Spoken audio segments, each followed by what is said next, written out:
భగవద్బంధువులందరూ కూడా నమస్సుమాంజలి. శ్రీమాత్రే నమః. లలితాదేవి గురించి అడుగుతున్నారు కదా. ఆ అమ్మవారి గురించి ఎంత చెప్పినా కూడా తక్కువని. లలితా సహస్రనామాలు 183 సహస్రనామాలు చదువుతూ ఉంటాం మనము. శ్రీమాత శ్రీ మహారాజ్ఞి శ్రీమత్సింహాసనేశ్వరి. ఆ అమ్మవారు ఎంత చక్కగా వర్ణించారో, ఆ అమ్మవారి గురించి ఎంత చెప్పుతున్నా కూడా ఈ ఒక్కటి మాట నేను చెప్పాను, కానీ ఆ అమ్మవారి గురించి చెప్పుకుంటూ పోతూ ఉంటే కనుక రోజులు సరిపోవు. ఆ జగదీశ్వరి కరుణామూర్తి కల్పవల్లి ఎంత స్థిరాసనంగా ప్రశాంతమైన బిందువు రూపంలో కనబడుతూ ఉంది.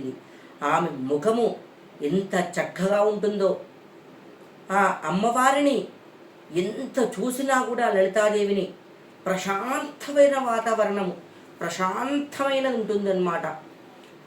కాబట్టి ఎవరి గృహంలోనైనా సరే చదువు రాకపోయినా సరే, ఇప్పుడు ప్రతి ఒక్కరి దగ్గర ఫోన్స్ ఉన్నాయి, టీవీ ఉంది, వైఫై కనెక్షన్ ఉంటుంది.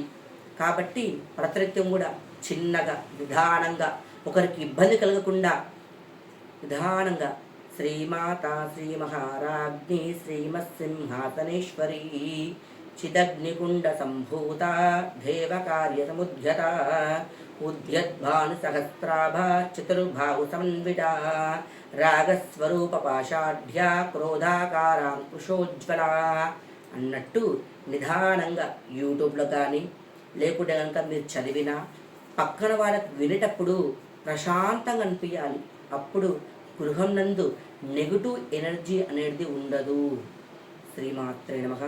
నా ఛానల్ నచ్చితే కనుక లైక్ కొట్టండి, సబ్స్క్రైబ్ చేయండి, షేర్ చేయండి. నమస్సుమాంజలి.